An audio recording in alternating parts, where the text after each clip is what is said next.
Right then, hello YouTube, I'm Jack Clark, the Eagle Musketeer, coming to you with a video. Hello, how are you? So before I go any further, I'd like to apologise for the sound quality of this video. My screencasting is going to be slightly fuzzy sounding, I guess, simply because I am recording this on my father's computer, and, well, this is the best I can do, so I do apologise for any sound quality that may or may not make your bleeding ears just kind of hate you. I don't know. But anyway, of course, before I go any further, of course, I have a Facebook page, so go check that out. I've got a link in the description. Of course, I will be posting all the videos that I post on this channel on there, in addition to some awesome random stuff. Plus, you can ask me any random questions, and I will get back to you on those.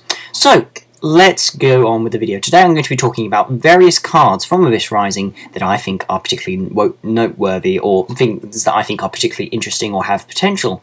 So, first off, we have Ignoble Knight of Black Lordselin, which is a pretty awesome name, and a little bit of trivia for you. This, of course, the Ignoble Knights, or the Noble Knights even, they are based upon English, old kind of English myth, King Arthur and the Knights of the Round Circle. Now, what this actually plays is Lordselin is Old English, so this is actually the corrupt form of Lancelot, and I gotta say, of course, just like Prophecy Destroyer, the Noble Knights, I'm loving the art direction they are going with some of the new cards in more recent sets. It is stunning. It's stuff you would expect in Magic the Gathering, but not Yu-Gi-Oh! And it is so welcome.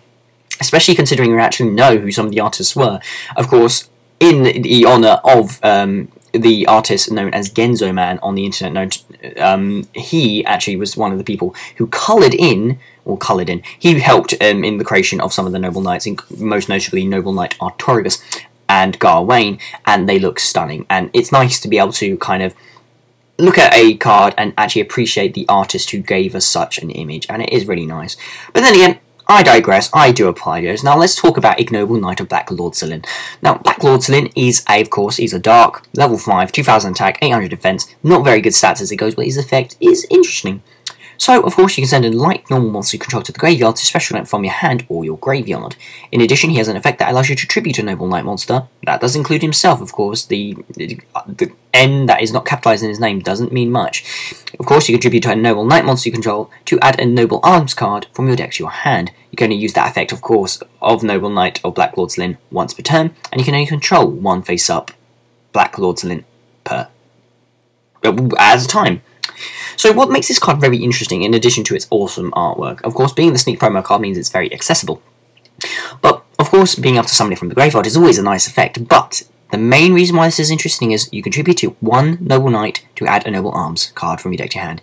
Now, of course, the Noble Knights are getting very slow, gradual, somewhat support in recent sets as sneak peeks. Of course, we had Noble Knight Artorigus, sneak peek promo, Noble Knight Garwain, sneak peek promo, Black Lordselin, also a sneak peek promo, and of course we've had a couple of Noble Arms equipped cards that have been released alongside Garwain and of course Black Lordselin. Those cards being Gallatin and the one in this set I can't even pronounce, but those are equipped cards that support them, of course, and are very warrior driven.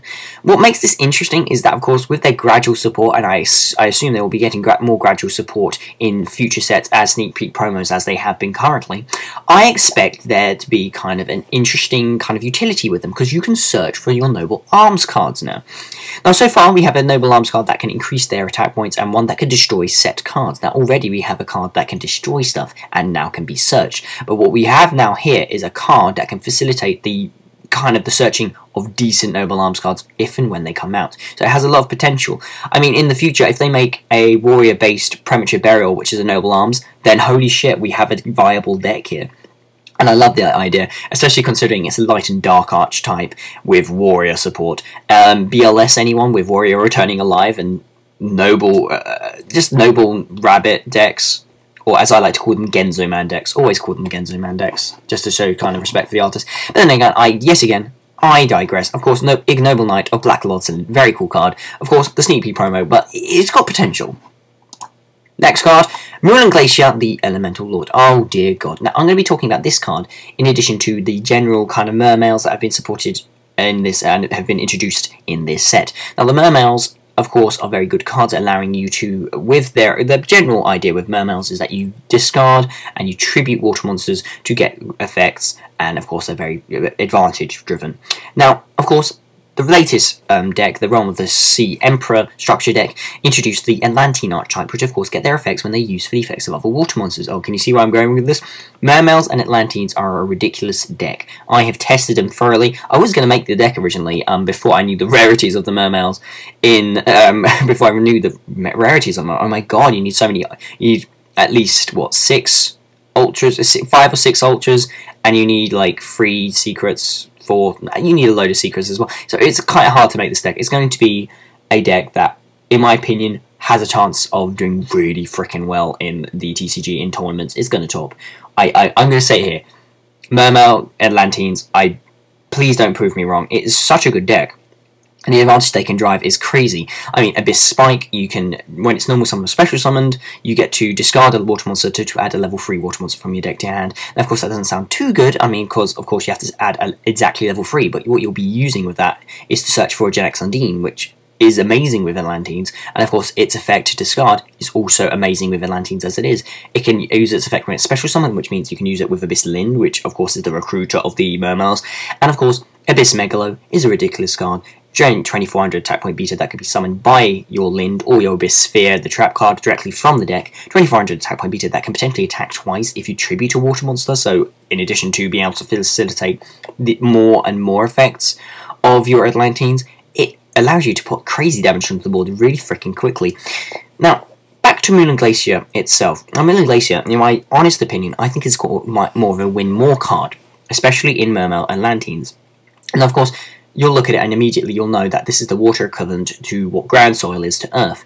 Of course, you need to have exactly 5 water monsters in your graveyard and to summon it, and when you do, you can discard up to 2 random cards from your opponent's hand, or their entire hand if they have less than 2. 2800 attack points, 2200 defense. It's a huge beta, basically. And of course, when you summon it, you discard cards from your opponent's hand, which means the likelihood of your opponent having a Gauze dwindles quite considerably with this card. It's very freaking good. Of course, win more in Mermail Atlanteans really because you'll win before you even need to use it or set it up. One copy of one. This is the money card of the set. It's ridiculous, and of course it has so much potential in stuff that uses deep sea, super deep sea ancient silicon for something. The one that allows you to discard to summon all the fishes from your deck, allows you to set up. Water monsters have always had a much greater emphasis on the graveyard and being able to manipulate that with stuff like Genex Undine, which is really good with Atlanteans, allowing you to get stuff directly from your deck to the graveyard whilst remaining field advantage. And of course stuff like Salvage, which in itself is a +1 and allows you to add your water monsters from your graveyard to your hand. So that is ridiculous, and Moon and Glacier is stupidly good. And a couple were pulled at my sneak. I didn't manage to get any of them, so that makes me very sad. But then again, this is a card that also makes me very sad, or very excited either way. Anyway, House Duston. Now, come on, we have talked about 2 very cool cards. We have the Black Lordson, that's very cool. Moon and Glacier, this is going to be very tournament viable, I'm expecting. And then we have House Duston. Now, the reason why I'm mentioning House Duston in this video is its effect. Now, its effect is not too good. When it is face up on the field, it's destroyed. It has to be face up, can't set it. When it's face up on the field and it is destroyed by your opponent's card, you can send to the graveyard. You can special summon as many Duston monsters of your choice from your hand or your deck to anywhere on the field, your opponent's and yours, but you have to summon the same number of monsters to each side of the field. Now, as it stands, there is only one Duston monster, which means you can, when one face-up one is destroyed, you can summon another House Duston to your side of the field and to your opponent's, because you both have to have an equal amount. So on its own, not very good so far. But the effect implies any Duston monsters, which, of course, since it doesn't specify House Duston, it implies that in the future there will be more Duston monsters. Now, of course, that means with this, the more Duston monsters we get, the more options this card has, because this basically becomes the rekindling directly from the hand or deck. That's ridiculous, assuming the Dustons become more credible. In addition to that, even if they don't actually become their incredible archetype, they have a way to get loads of monsters onto the field if and when they do get this support. So, of course, it means you can use Obelisk the Tormentor or something with them, if and when they get more Duston monsters, of course. I have to stress this point. It's good. I'm picking up a playset just in case this card shows some kind of a really decent Duston monster comes out, or if a really good rank 1 Xyz comes out. That's going to be the main thing for this. And of course, with 0 attack, you summon a monster to your opponent's side of the field. Yeah, that's kind of sucky. You don't want to give them any more advantage, but 0 attack, you can choose the position. And then, of course, you have an easy into your opponent's life points, which is quite nice. Plus, I quite like the artwork. It's quite groovy. So, let's go to the next one. if my computer loads, the Grand Spellbook Tower. Then, of course, this is the field spell for the Prophecy archetype, and of course, oh my god, this is a ridiculous card. I've gone up against various Prophecy decks on Dueling Network. Then this is a ridiculous card. Once per turn, of course, during your standby phase, if you have a spellcaster type monster on your side of the field or in your graveyard, so not really much of a condition there, you can return a spell card from your graveyard to the bottom of your deck, and then draw a card. Of course, you can't return another copy of your tower, but it doesn't matter. You recycle your spellbooks, and you basically draw a card. You don't have to worry about drawing the same spellbook. It goes to the bottom of the deck, but you draw a card. The more and more turns that this card stays on the field, the more and more advantage you'll gain, and that is just silly. In addition to that, it has a secondary effect that activates when it's destroyed by your opponent's card effect and sent to the graveyard. It allows you to special summon a spellcaster type monster from your hand or from your deck, whose level is equal to or less than the number of spell cards in your graveyard. Now, of course, the spell books are ridiculous. Basically lots and lots of searching, lots of those advantages. This card is so good. Advantage-based Prophecy decks, they're silly. They're so silly. I went up against a guy.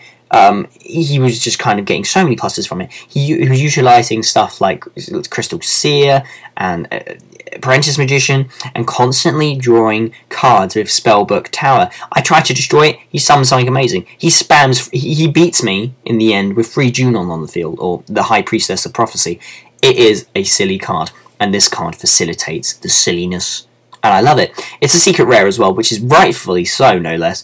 And my friend Aaron really wants this card. So if you have any, do trade them to me, so I can trade it for the next card from him, which is my favourite, the one card that I wanted from this set. I've got one copy of this, and that is Thunder Seahorse. If you do have this card, by the way, I honestly would have traded it from you, so do gimme. But yes, Thunder Seahorse, of course, is an import from the OCG, and when you can discard it from your hand to add 2 level 4 light Thunder type monsters with the same name, with 1600 or less attack from your deck to your hand. So you discard it to add 2 monsters from your deck to your hand. That's very, very good. Of course, you can only activate the effect of Thunder Seahorse once per turn, which means, of course, you can search for it itself, but you can't then use those ones during the same turn. And in addition to that, you can't special summon during the turn that you use the effect. This is a really good card.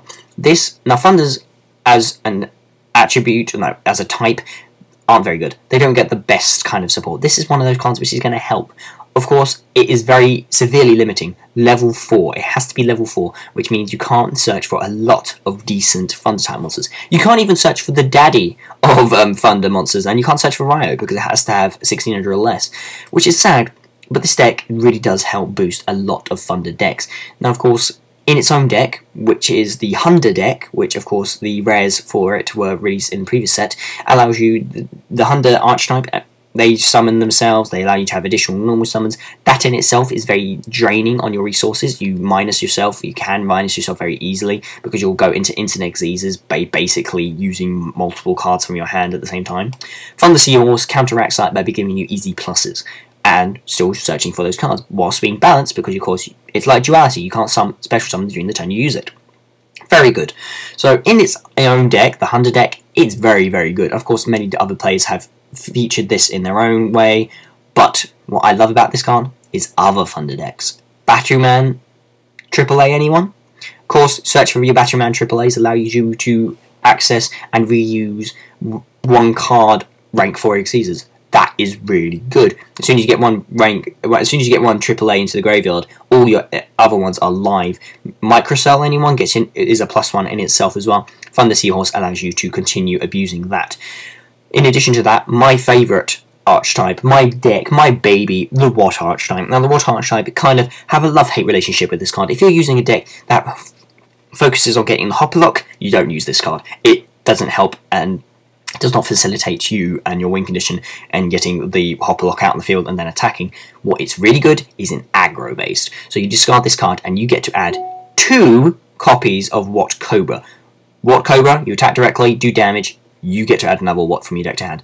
The pluses you can get with Thunder Seahorse and Cobra, I have tested it, it is silly.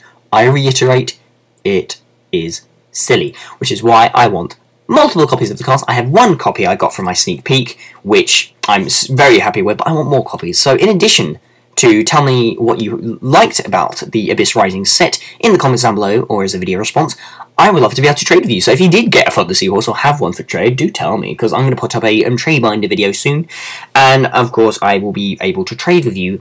But yeah, more to by trading at another day. But of course, these are my top 5 picks from Abyss Rising, and I really do hope you enjoy this video. Please tell me in the comments down below what you thought of Abyss Rising. What are your favourite cards from the set, and are you going to use any of them? What did you get at the sneak peek? Did you get anything good?